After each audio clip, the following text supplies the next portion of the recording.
भक्ति परमात्मा साकार हरि का करता है तो वही अमर हो जाता है। दर्शन की लालसा जो भक्तों की पिछले 3-4 माह से थी, वो जुलाई में पूर्ण होने जा रही है। भोले बाबा के सत्संग में बड़ा यूपी के हाथरस में जो भगदड़ हुई, उसमें अनेकों लोगों की दुखद मृत्यु होने की जानकारी आ रही है। नारायण हरि जी के, विष्णु जी, शंकर जी, कृष्ण जी सभी छोटे हैं उनसे। ज्ञान चीख पुकार और रोने का वो तांडव बना हुआ था। ऐसे सबों को ऐसे करके निकलना पड़ रहा था। जो आया है सो जाएगा, राजा रंक विभिन्न वाहनों से डेड बॉडी आने का तांता लगा है। जो आंखों सामने घटना हुई थी उसको वो पूरी तरह से सही तरह से नहीं बता पा रहे। क्या हुआ था वहाँ पर? मन तक अच्छा ना देख पाओ। आप पहले क्लियर होना चाहिए था कि मेकशिफ्ट टेंट ना होता जो था वहाँ पे। किसी राजनीतिक दल ने बाबा को घेरने की कोशिश नहीं की। क्या अभी भी बाबा के सत्संग हो रहे हैं?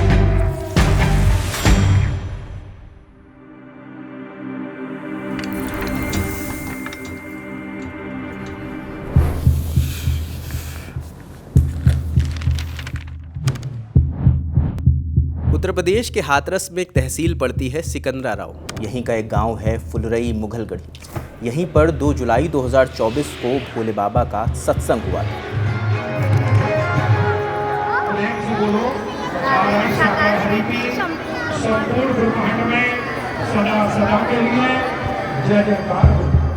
एक जुलाई की रात से ही उत्तर प्रदेश के विभिन्न भागों से, इसमें बरेली, आगरा, मथुरा, मैनपुरी, एटा, उधर आपका कानपुर, बहराइच, बस्ती, बलिया, गोरखपुर और दूसरे प्रांत जैसे हरियाणा, राजस्थान, मध्य प्रदेश से बसें 1 जुलाई की रात को आनी प्रारंभ हुई। तो एक जो कार्यक्रम के मुख्य आयोजक थे देव प्रकाश मधुकर, वो कोतवाली सत्संग की परमिशन लेने पहुंचे थे। परमिशन के लिए जो आवेदन दिया था उसमें भी 80,000 लोगों का आना जो है लगभग बताया गया था। पुलिस का मानना था कि ये 80,000 की भीड़ को होना बता रहे हैं, लेकिन जिस तरह के इन बाबा के सत्संग जगह जगह पर होते रहे वहाँ बड़ी भारी भीड़ उमड़ती रही है। तो इस भीड़ के 80,000 की जगह ये लाखों में पहुँच सकती है। 1 लाख, 1.5 लाख, 2 लाख, 2.5 लाख। बताया गया जब सत्संग खत्म हुआ तो लोग भोले बाबा की चरणों की रजधूल लेने के लिए दौड़े। सुरक्षा कर्मियों ने लोगों को रोका, माहौल बिगड़ा, भगदड़ हुई, लोग गिर गए और बाकी भीड़ लोगों को रौंदते हुए आगे बढ़ गई। कॉल आता है मेरे पास पहले ACMO का, वो कॉल पूरा होते ही दूसरा कॉल आता है ADM FR का, फिर एक और कॉल आता है CMO साहब का, उसके बाद फिर आता है ACMO का। तो मुझे लगा कुछ ज़्यादा खास बात है।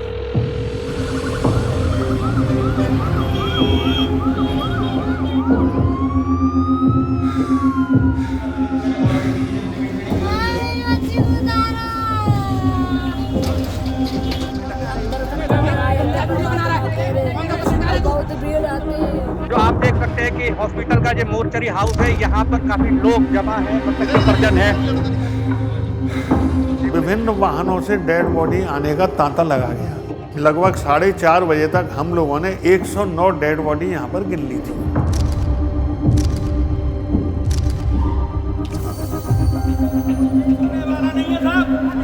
प्रशासन की वजह से गड़बड़ी हुई है।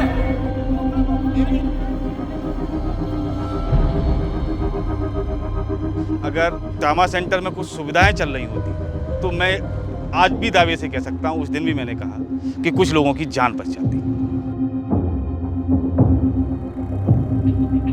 मैं एक बच्ची जिंदा मुझे मिली और जिंदा मिलने के बाद उसमें सांसें थी।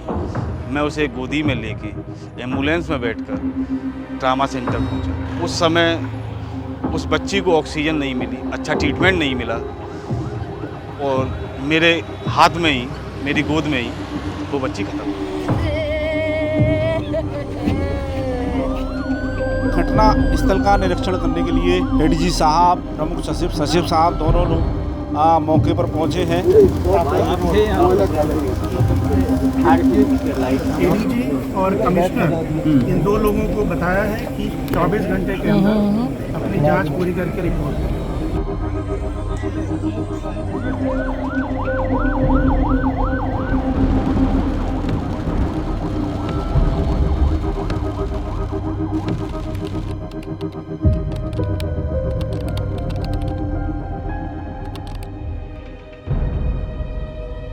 पैर रखने लायक जगह थी उस समय। जैसे हम निकल रहे थे रिपोर्टिंग के लिए अपने लिए, जैसे निकले हम तो ऐसे सबों को ऐसे करके निकलना पड़ रहा था, हमें ऐसे करके निकलना पड़ रहा था वहाँ से। मतलब पूरे बरामदा में पूरा शव ही बरामदा रखे? हाँ भरा हुआ था, पूरी गैलरी भरी हुई थी। ये हम जो देख रहे हैं ये परिसर पूरा शवों का ढेर लगा हुआ था। यहाँ पूरे परिसर में सब रखे हुए थे, यहाँ ऐसे करके सब रखे हुए थे। यहाँ पूरे में शव लगे हुए थे, यहाँ वहाँ तक लगे हुए थे पूरे में। पोस्टमार्टम रात को शुरू हुए, करीब 11 बजे के आसपास हुए होंगे। सुबह तक होते रहे क्योंकि कुछ बॉडी सुबह भी आई हैं, इसलिए लेट हुआ। 12 बजे तक भी हुई हैं, इनफैक्ट 12 बजे तक हुए दिन के। पूरी रात पोस्टमार्टम का सिलसिला लगातार चलता रहा। यहाँ पे सुबह तक पोस्टमार्टम हुए थे 34। सरकारी आंकड़ों के मुताबिक 121 लोगों की मौत हुई, तमाम घायल हो गए। किसी का शव हाथरस के मुर्दा घर में मिला, किसी का अलीगढ़, किसी का एटा तो किसी का कासगंज के मुर्दा घर में शव मिला।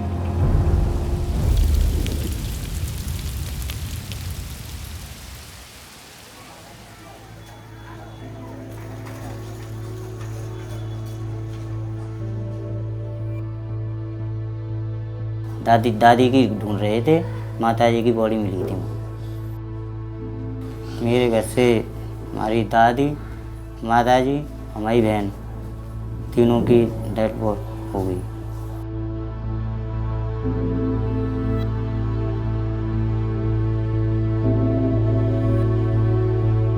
छोटी बहन है, जहाँ से भी आता था गले ही लगती थी। वो प्यारी लगती थी हमको बहुत, हमसे भी प्यार करती थी। हमारे कहीं भी जाते थे हमारे पीछे ही आती थी।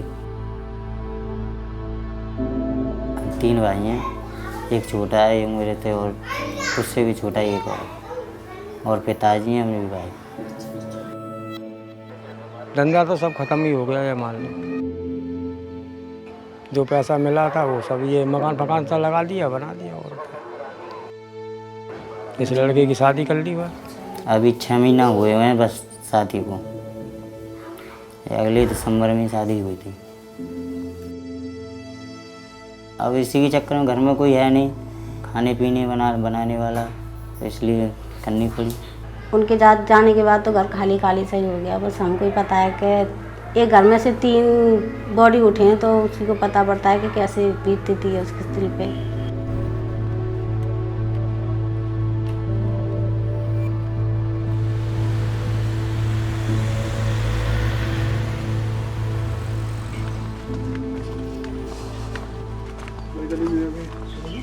कौन सा घर है? गली में जाके हाँ ये वाला घर है। नमस्ते दादा। हमारे घर से गई हमारी पत्नी और लड़के की बहू, तो दोनों खत्म हो गई भाई में।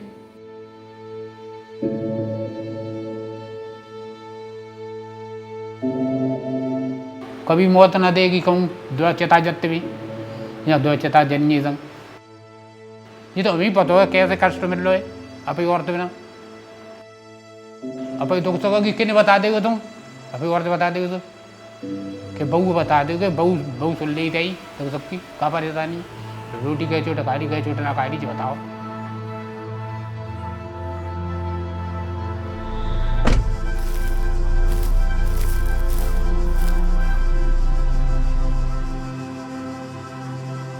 दादी बोल रही थी वहाँ जा रही हूँ। मैंने कहा मुझे भी लेके चलो, मुझे भी जाना है। कैसे होते भगवान, मैं भी देखती हूँ।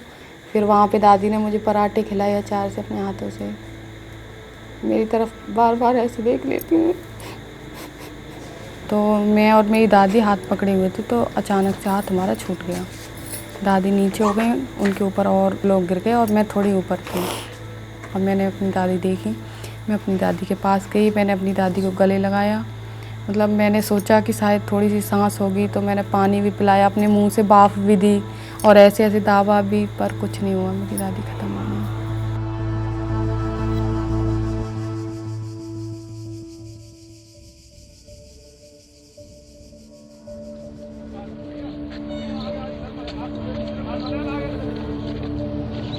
इस पूरे घटनाक्रम के लिए हम लोगों ने एक SIT गठित की है, जिसने अपनी प्रारंभिक रिपोर्ट दी है। इस घटना की तह में जाने के लिए उनसे कहा गया है, बहुत सारे ऐसे पहलू हैं जिन पर जांच होनी बहुत आवश्यक है। मामले की जांच हुई, कुछ पर एक्शन भी हुआ, 11 आयोजकों को आरोपी बनाया गया, 6 अधिकारियों को सस्पेंड किया गया, लेकिन अभी 11 के 11 आरोपी बेल पर बाहर हैं। 6 अधिकारी जिन्हें सस्पेंड किया गया था उन्हें कहीं ना कहीं पोस्टिंग मिल गया। सवाल है कि बाबा का क्या? SIT और जुडिशियल इंक्वायरी की जो रिपोर्ट आई है उसमें बाबा को आरोपी माना ही नहीं गया। बाबा का इस घटना में तो कोई दोष है नहीं। ये सही है कि भीड़ बाबा की वजह से इकट्ठा हुई, ये इसमें कोई दो राय नहीं है। लेकिन भीड़ को बाबा सत्संग सुनाने के बाद जा चुके थे, अब उनके पीठ पीछे कोई घटना होती है तो मैं नहीं समझता कि उनको क्रिमिनलिटी होनी चाहिए। बाबा जब भगदड़ हुई थी तब आरती हो रही थी, तब था बाबा। जैसे ही उसे पता चला कि यहाँ पे ये हो गया, बाबा निकाल दिया। अच्छा, आरती के दौरान ही भगदड़? हाँ। गलती नहीं है उनकी, समय से पहले कोई नहीं जाता है, उसमें हम भी तो थे, हम क्यों नहीं गए? हमारा समय ही नहीं था। बाबा की नैतिक जिम्मेदारी क्या क्या कहे इसके लिए? बाबा कोई अधिकारी तो है नहीं कि इस्तीफा दे के चल दे, मैं इस्तीफा दे रहा हूँ, मेरी वजह से हादसा हुआ। हम 2 जुलाई की घटना के बाद बहुत ही व्यथित हैं। नेग्लिजेंस का जो कानून है वो काफ़ी वेग है। वो उस वक्त क्या हुआ, किसने किया, कैसे किया और किसने इन्वेस्टिगेट किया, किस तरह इन्वेस्टिगेट हुआ, बहुत कुछ चीज़ों पर डिपेंड करता है कि पुलिस क्या करती है, क्या नहीं करती है और फिर कोर्ट क्या करती है। अगर उस समय जो भी किया गया वो बाबा के कहने पर, बाबा के कंट्रोल में या बाबा की एब्सोल्यूट नॉलेज में किया गया और उसकी डायरेक्ट वजह से और उसको कंट्रोल ना करने की वजह से कुछ गड़बड़ हुई, तो हाँ, पुलिस के पास अथॉरिटी है कि वो बाद में भी ऐड करे ना।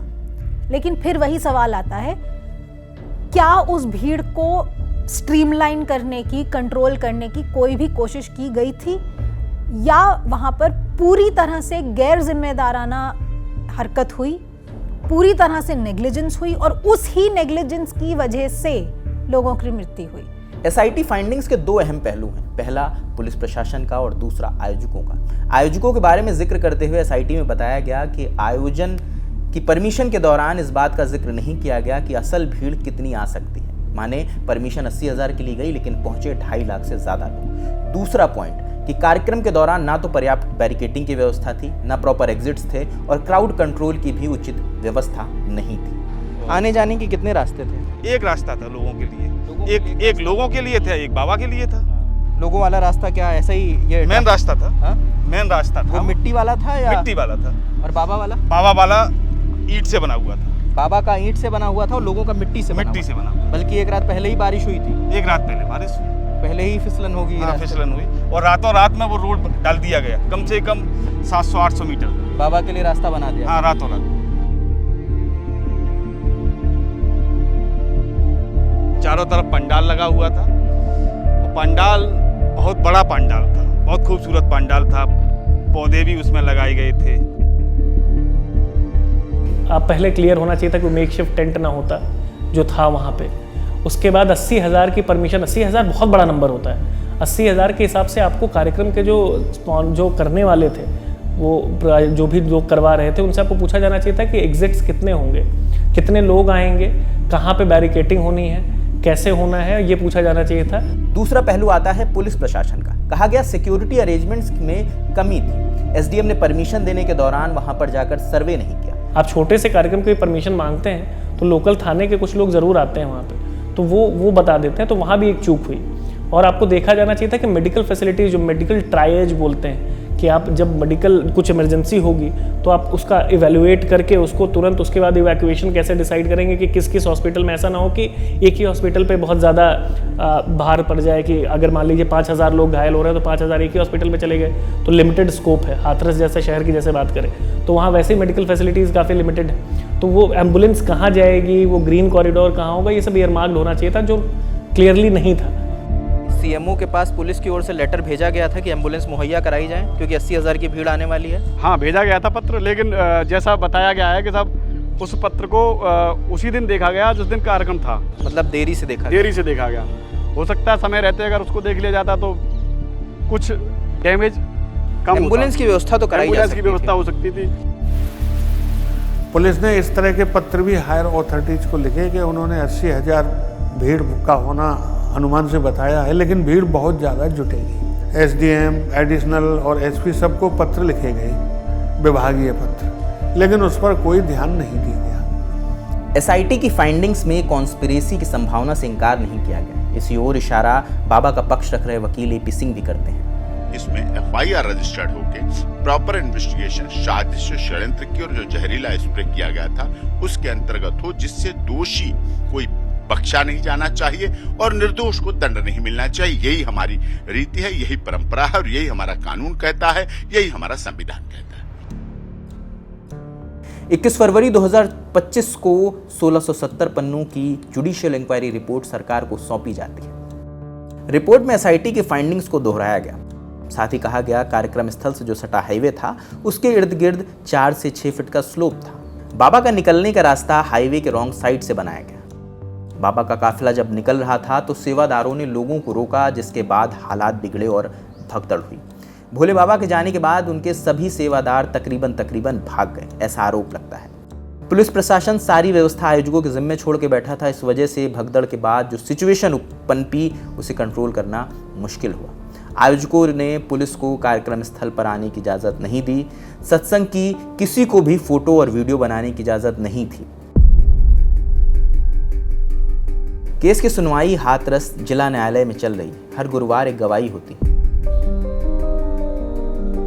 अभी ऐसा है कि इसमें करीब 667 गवाह हैं। गवाहों की काफ़ी लंबी फहरिस्त है, जिसमें से 32 एविडेंस हो चुकी हैं हमारे न्यायालय में। नहीं, लोग बयान बदल तो रहे हैं। जो घटना हुई थी उनके सामने, जो आंखों सामने घटना हुई थी, उसको वो पूरी तरह से सही तरह से नहीं बता पाए, क्योंकि विवेचक ने भी उनके बयान सही तरीके से नोट नहीं कर पाए।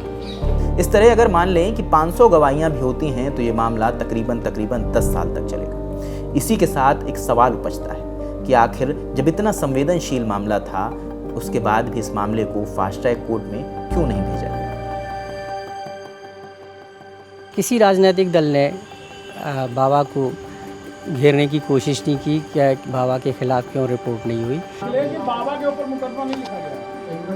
देखिए, आप उस बहस को और मत छेड़िए। अपोजिशन पार्टियां भी कहीं ना कहीं बाबा के नाम लेने से बच रही हैं। नहीं, हमें किससे बचने की जरूरत नहीं है। मैं ये कह रहा हूँ कि जांच हो, जो दोषी हो उस पर सख्त कार्रवाई हो। माना ये जा रहा है कि बाबा का दलित वोट बैंक है, जिसको सभी पार्टियां चाहती हैं कि वो हमारा हो, इसीलिए किसी ने कोई इसका बाबा की खिलाफत नहीं की।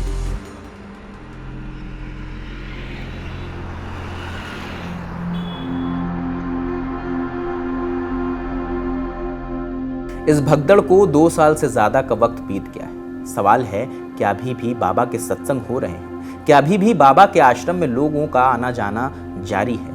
क्या बाबा के प्रति लोगों की जो आस्था थी वो कम हुई है या वो वैसे ही बरकरार है? ये तो हमें और आपको दिखाई देते हैं कि ये सूट वूट पहने, पीतम्बर पोशाक है उनकी। विष्णु भगवान को जो देखा है वही पोशाक है। नारायण हरि जी के, विष्णु जी, शंकर जी, कृष्ण जी सभी छोटे हैं उनसे। इनका पहरा देते हैं नारायण हरि जी का। जब धर्मगुरु या बाबाओं की बात आती है, ये सिर्फ वन वे नहीं है। ऐसा नहीं है कि मिजरेबल या परेशान इंसान ही उनकी तरफ अट्रैक्ट हो रहा है, वो भी तो परेशान इंसान को अट्रैक्ट करते हैं। कुछ नहीं बताते, सब अपने वो दिखाते हैं कि मैं वो हूँ कि ये हूँ। 2-4 मतलब वैसे ही ढोंगी और पास में बैठा लेते हैं, जो खेलने लग जाते हैं वैसे उन्हें शांत करा देते हैं, वैसे ही हो गया। ये होते हैं बाबा। ज़्यादातर यही बताते हैं कि माता भी है वहाँ और साकार विश्वरी है, वो वहाँ पे उंगली पे चक्कर चलाते हैं, नए नए चमत्कार दिखाते हैं। चमत्कार दिखाना जिसे कहते हैं कि वो एक तरह से इस्टेब्लिश करना कि दे आर स्पेशल। ऐसा नहीं है कि वो सिर्फ एक आम इंसान है, वो आपकी ज़िंदगी में वाकई कुछ बड़े बदलाव ला सकते हैं, चाहे वो कुछ मिरेकल्स दिखा के हो, चाहे वो मिरेकल साउंडिंग बातें करके हो। जैसे जिसके भाव होते हैं वहाँ जाकर नमन करते ही उसकी बीमारियाँ वहीं दफन हो जाती हैं। तो अपने श्रद्धापूर्वक मानता है, उसको कोई कुछ नहीं कह सकता, वो भाई जाएगा अपना, वो मानेगा। अब जिसके ऊपर बीतती है वो खुद वो देखता है। उनके जाने के बाद तो वैसे यहाँ पूरा परिवार नहीं मानता है किसी को। उनकी तस्वीर थी वो भी फेंक दी।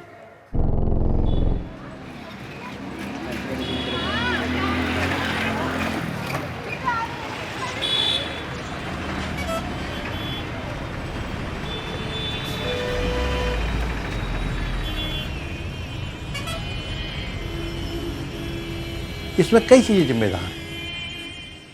मौसम, बारिश, फिसलन, किसी व्यक्ति विशेष को जिम्मेदार नहीं ठहरा जाता।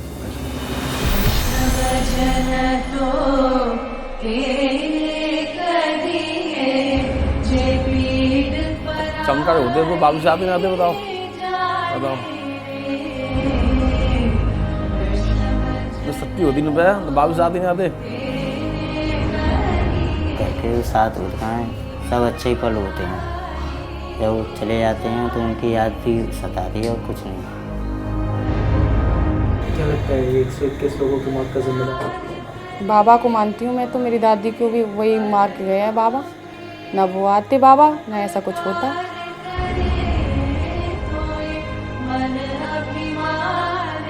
नींद कहाँ आते? सुख की नींद तो सुख में आते, दुख वाली नींद नहीं आएगी।